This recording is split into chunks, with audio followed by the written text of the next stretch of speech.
ধনেপাতার সিজন শেষ হওয়ার আগে বাগান বা বাজার থেকে আপনারা কম দামে ধনেপাতা কিনে সারা বছর কিভাবে সংরক্ষণ করে রাখবেন সেই পদ্ধতি দেখাবো। এতে স্বাদ, গন্ধ, রং একই থাকবে।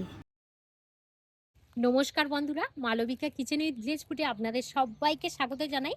আজ আমি আপনাদের সাথে শেয়ার করব ধনেপাতা কিভাবে আপনারা বাড়িতে 1 বছর সংরক্ষণ করে রাখবেন। ধনেপাতার রং, গন্ধ, স্বাদ একই থাকবে। দেখুন, আমাদের কিন্তু আর কিছুদিন বাদে ধনেপাতা শেষ হয়ে যাবে, অর্থাৎ এই সময় যদি আমরা সংরক্ষণ করে রাখি সারা বছর খেতে পারবো। আর ধনেপাতা আমরা কিন্তু যে কোনো তরি তরকারি ব্যবহার করি। আপনারা শুধু দেখতে থাকুন, আর এখানে আমি 3টে পদ্ধতি দেখাবো, একদম ইউনিক পদ্ধতি। আপনারা শুধু প্রথম থেকে শেষ পর্যন্ত সঙ্গে থাকুন। দেখুন বন্ধুরা, কত সুন্দর, একদম পুরো তাজা এই যে ধনেপাতা। দেখুন, কিছুদিন গেলে কিন্তু এই ধনেপাতাগুলো আর এত সুন্দর তাজা সবুজ মগমগে কিন্তু থাকবে না, এর মধ্যে হালকা কিন্তু হলুদ ধরে গেছে। তো এই দেখুন, এই যে হলুদ পাতাগুলো, তাহলে আমি এখান থেকে বেছে নেব। আর একটা কথা মাথায় রাখতে হবে, যেহেতু আমরা 1 বছর এটা সংরক্ষণ করে রাখবো, এখানে কিন্তু কোনো পচা, নরম বা হলুদ শুকনো পাতা একটুও বলে নেওয়া যাবে না। তাহলে ঠিক এরকমভাবে বেছে নেব। আর যেখানে একটু নরম পাতা বা একটু হলুদ পাতা হয়ে গেছে, সেই পাতাগুলো বাদ দেব আর এইভাবে একটু বেছে নেব। এই দেখুন, এখানে হলুদ পাতাটা দেখুন, এই সব পাতা নিলে না বেশি দিন সংরক্ষণ করে রাখাই যায় না। তো সেই ক্ষেত্রে এই কাজটা একটু ভালো মনোযোগ দিয়েই করতে হবে, ভালো করে বেছে নিতে হবে। বন্ধুরা, আপনারা ধনেপাতার পরিমাণটা এর থেকে আরও বাড়িয়ে নিতে পারেন। এবার আমি বলে রাখি, যেহেতু আমি 3টে পদ্ধতি দেখাবো, প্রথম যে পদ্ধতিটা দেখাবো সেটা হলো আপনারা কিভাবে 15 থেকে 20 দিন বাড়িতে সংরক্ষণ করে রাখতে পারবেন। তারপর দেখাবো 6 মাস রাখতে পারবেন কিভাবে। আর তারপরের যে পদ্ধতিটা দেখাবো সেটা 1 বছর কিভাবে রাখতে পারবেন। তাহলে আমি এখানে আপনাদের সাথে 3টে স্টেপ শেয়ার করব। আর এই যে ফার্স্ট স্টেপটা শেয়ার করব, সেটা 15 থেকে 20 দিন কিভাবে সংরক্ষণ করে রাখতে পারবেন। ঠিক আমি এখান থেকে অল্প পরিমাণে নিয়ে নেব, যতটা আপনারা সংরক্ষণ করে রাখতে পারবেন ঠিক সেরকম মাপে নিয়ে নেবেন। আর এখানে যে ভাগটা রেখে দিয়েছি, আরো দুটো পদ্ধতি দেখাবো। তো প্রথম পদ্ধতিটা দেখুন, এখানে আমি বোতলের দুটো অংশ নিয়ে নিয়েছি। এটা হচ্ছে পেছনের দিকটা, এইভাবে কেটে নেবেন। আর এটা কিন্তু মুখের দিকটা যেটা সরু ছিল সেটা কেটে বাদ দিয়েছি, আপনারা তো দেখেই বুঝতে পারছেন। এই দেখুন, ঠিক এরকমই। এবারে যেটা করতে হবে, তো আমি এখানে 1 গ্লাস জল নিয়েছি, জলটা দিয়ে দেবো। এখানে 1 গ্লাস জল দিয়ে দিলাম। আর এখানে যে ধনেপাতাটা নিয়েছি, খুব সুন্দরভাবে কিন্তু বেছে ফ্রেশ করে ভালো করে ধুয়ে নিয়েছি। তো আপনারাও একটু ঠিক ধুয়ে নেবেন। এবারে কেমন করবেন আমি দেখাচ্ছি, দেখুন। এই যে এই যে বোতলের যে সামনের মুখটা নিয়েছি, জাস্ট আপনারা এইভাবে এটাকে রেডি করে দেবেন। এটা হয়ে গেল। এবারে এই যে ধনেপাতার যে গড়াটা আর কি, ছেকর গড়া, এটা কিন্তু সম্পূর্ণ জলের মধ্যেই পড়বে। তো আপনারা দেখতে থাকুন আমি কিভাবে করছি। এই দেখুন, জাস্ট এইভাবে জলে কতটা পড়েছে আপনারা তো দেখেই বুঝতে পারছেন। এবার এটাকে এইভাবে চারিদিক থেকে এইভাবে একটু রেখে দেব। এটা কিন্তু আপনাদের যে কোনো খোলামেলা জায়গায় রাখতে পারেন, রান্নাঘরে, বারান্দা, ঘরের জানালায়। তো ফ্রিজে রাখার দরকার নেই। যদি আপনারা এই প্রসেসে ধনেপাতাটা রাখেন, 15 থেকে 20 দিন ভালো থাকবে। 15 থেকে 20 দিন। আর মাঝে মাঝে একটু এইভাবে জল ছিটিয়ে দেবেন, বা নাও বা দিতে পারেন, যেহেতু গড়াটা কিন্তু জলেই আছে। এবার যে পদ্ধতিটা ফলো করব সেটা হলো সেকেন্ড পদ্ধতি। আপনারা কিভাবে 6 মাস সংরক্ষণ করে রাখতে পারবেন। দেখুন, প্রথমত যেটা করতে হবে, এখানে ধনেপাতা নিয়েছি, ধনেপাতার এবারে গোড়াগুলো ঠিক কেটে দেব। এইভাবে একটু ভালো করে গোজ করে ধরে নেব, জাস্ট এইভাবে কেটে দেব। এই দেখুন, আমি যে পদ্ধতিগুলো দেখাচ্ছি একদমই সহজ বন্ধুরা, আপনারা কিন্তু বাড়িতে এই সময়ে বাজার থেকে কিনে এনেও সংরক্ষণ করে রাখতে পারেন, বা বাগানের যে আর কি ধনেপাতা দেখবেন আর কিছুদিন গেলে কিন্তু একদম পুরো হলুদ হয়ে যাবে, আর খেতেই পারবেন না। তো এই সময় কিন্তু করে নিতে পারেন। তো ভালো করে আমি এগুলোকে কেটে নিয়েছি। এই দেখুন গোড়াটা একদম পুরো পরিষ্কার করে নিয়েছি। এবার এই ধনেপাতাগুলো জলের মধ্যে ভালো করে ধুয়ে নেব। খবরের কাগজ নিয়েছি। আপনারা খবরের কাগজের পরিবর্তে সাদা কাপড় ব্যবহার করতে পারেন বা টিস্যু পেপার ব্যবহার করতে পারেন। দেখুন আমি এই ধনেপাতাগুলো ভালো করে ধুয়ে নিয়ে একটু জলটাকে শুকিয়ে নিয়েছি। জল অবস্থায় কিন্তু রাখলে হবে না, ভালো করে গাটা শুকিয়ে নিতে হবে। আপনারা তো দেখেই বুঝতে পারছেন যে কতটা আর কি গা শুকিয়ে গেছে।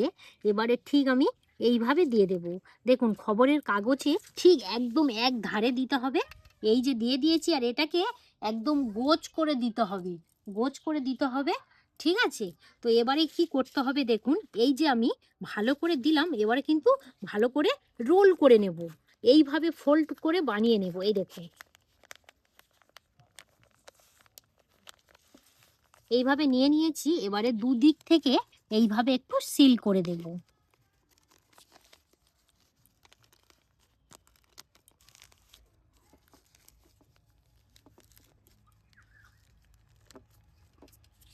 এই দেখুন এইভাবে দুদিক থেকে ভালো করে কিন্তু রোল করে নিয়েছি।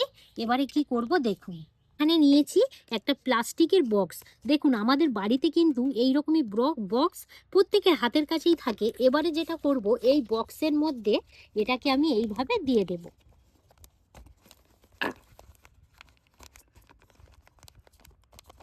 এই দেখুন এটাকে দিয়ে দিলাম। এবারে ভালো করে এইভাবে সিল করে দেব। ফ্রিজের মধ্যে নর্মাল জায়গায় কিন্তু রেখে দিতে হবে, তাতে 6 মাস ভালো থাকবে। ডিপ ফ্রিজের মধ্যে রাখতে যাবেন না, ফ্রিজের নর্মাল জায়গায় রেখে দেবেন। তো যখনই আপনাদের ইচ্ছা হবে, যেহেতু পাতাটা আমি পরিষ্কার করে নিয়েছি, তো সেক্ষেত্রে অল্প অল্প করে পাতা নেবেন, আবার রেখে দেবেন। এইভাবে কিন্তু আপনারা 6 মাস সংরক্ষণ করে রাখতে পারেন ফ্রিজের মধ্যে রেখে দিয়ে। এইটাই হলো শেষ পদ্ধতি। এটা আপনারা সারা বছর কিভাবে সংরক্ষণ করে রাখবেন। তো সেক্ষেত্রে এখানে দেখুন ধনেপাতাগুলো ভালো করে কিন্তু আমি বেছে নিয়েছি। এবারে যেটা করতে হবে, এখানে কিন্তু বেশি আমাদের ডাঁটি দরকার নেই। দেখুন কেমনভাবে আমি নিচ্ছি, ঠিক এইভাবে, ঠিক এইভাবে প্রত্যেকটা ধনেপাতা থেকে এইভাবে ডোকটা নিয়ে নেব। এই যে ডাঁটিটা, ডাঁটিটা কিন্তু আমাদের আর প্রয়োজন হবে না। দেখুন এই যে নিয়ে নিলাম, আবারও সেম আমি এইভাবে নিয়ে নেব। এই যে মাঝের যে কচি পাতাটা, এটা কিন্তু অবশ্যই নেবেন। এই যে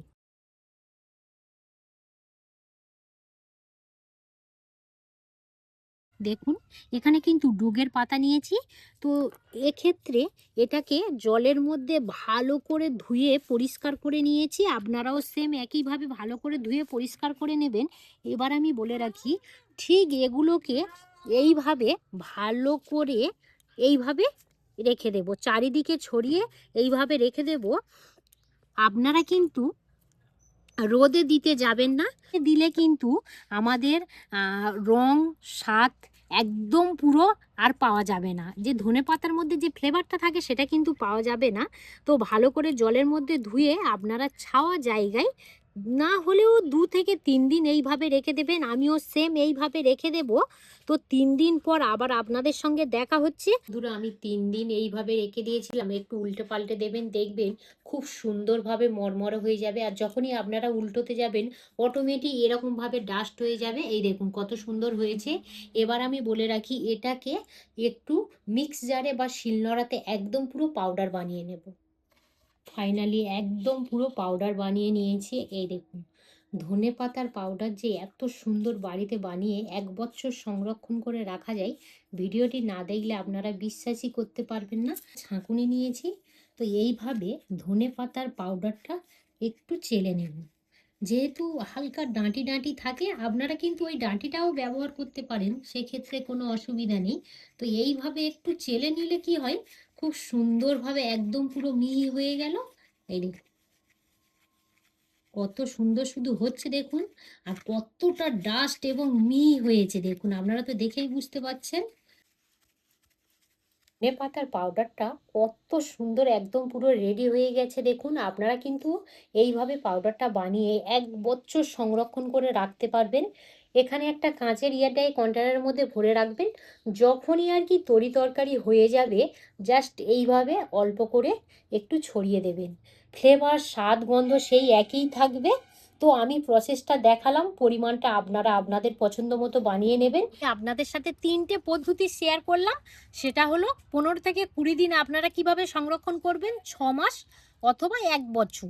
তো আপনাদের যেটা প্রয়োজন, মানে যেটা ভালো লাগবে যে পদ্ধতিটা, সেই পদ্ধতিটা কিন্তু ফলো করে নিতে পারেন। এইভাবে যদি আপনারা সংরক্ষণ করে রাখেন, প্রত্যেক দিন কিন্তু আমাদের ধনেপাতা বাজার থেকে কিনে আনতে হয় না। আর দেখবেন আর কিছুদিন পর থেকে ধনেপাতা পাওয়া যাবে না। আর কিছুদিন পরে যখন বাজারে উঠবে তখন কিন্তু প্রচুর দাম। তখন প্রত্যেক বাড়িতে কেনা সম্ভব হয়ে ওঠে না। তো যাই হোক, আপনারা কিন্তু বাড়িতে ফলো করবেন, ভীষণ সুন্দর রেজাল্ট পাবেন। আর ভিডিওটা বেশি বড় করব না। যদি আপনারা ইউটিউব থেকে দেখে থাকেন, বেশি বেশি করে লাইক শেয়ার করবেন। আর মালবিকা রান্নাঘর ফেসবুক পেজ থেকে দেখে থাকলে পেজটা ফলো করে সাথে থাকবেন। আপনারা সবাই ভালো থাকবেন, সুস্থ থাকবেন, সাবধানে থাকবেন। আরও একটি নতুন পর্ব নিয়ে খুব তাড়াতাড়ি আবার আপনাদের সঙ্গে দেখা হচ্ছে। ততক্ষণে আপনারা আপনাদের খেয়াল রাখবেন। ধন্যবাদ জানাই।